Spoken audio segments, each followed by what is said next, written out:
কবিগুরু রবীন্দ্রনাথ ঠাকুরের লেখা কবিতা পূজার সাজ।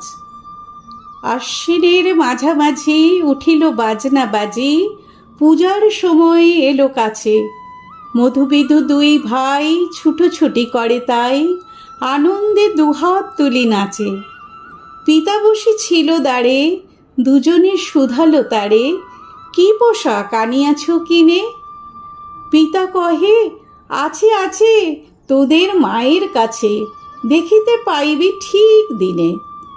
সবুর সহে না আর, জননীরে বার বার কহে, মাগো ধরি তোর পায়ে, বাবা আমাদের তরে কি কিনে এনেছে ঘরে, একবার দে না মা দেখায়ে। ব্যস্ত দেখি হাসিয়া মা, দুখানি ছিটের জামা দেখাইল করিয়া আদর। মধু কহে, আর নেই? মা কহিল, আছে, এই একজোড়া ধুতি ও চাদর। রাগিয়া আগুন ছেলে, কাপড় ধুলায় ফেলে কাঁদিয়া কহিল, চাহি না মা, রায়বাবুদের গুপি পেয়েছে জরির টুপি, ফুল কাটা সাটিনের জামা। মা কহিল, মধু ছি ছি, কেন কাঁদো মিছিমিছি, গরিব যে তোমাদের বাপ। এবার হয়নি ধান, কত গেছে লোকসান, পেয়েছেন কত দুঃখ তাপ, তবু দেখো বহু ক্লেশে তোমাদের ভালোবেসে সাধ্য মতো এনেছেন কিনে। সে জিনিস অনাদরে ফেলিলি ধুলির পরে, এই শিক্ষা হলো এতদিনে। বিধু বলে, এ কাপড় পছন্দ হয়েছে মোর, এই জামা পরাস আমারে।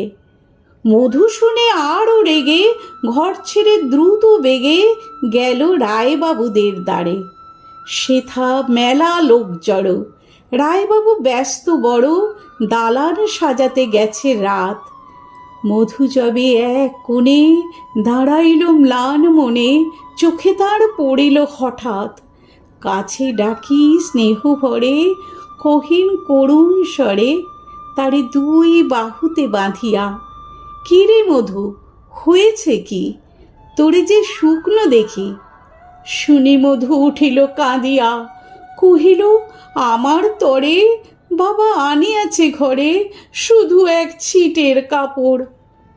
শুনি রায় মহাশয় হাসিয়া মধুরে কয়, সেজন্য ভাবনা কে বা তোর?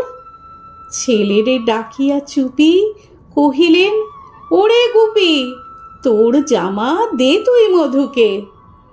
গুপির সে জামা পেয়ে মধু ঘরে যায় ধেয়ে, হাসি আর নাহি ধরে মুখে। বুক ফুলাইয়া চলে, সবারে ডাকিয়া বলে, দেখো কাকা, দেখো যে মামা, ওই আমাদের বিধু ছিট পড়িয়াছে শুধু, মোর গায়ে সাটিনের জামা।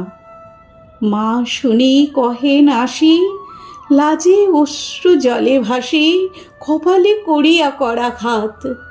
হই দুঃখী হই দিন, কাহারও রাখি না ঋণ, কারো কাছে পাতি নাই হাত।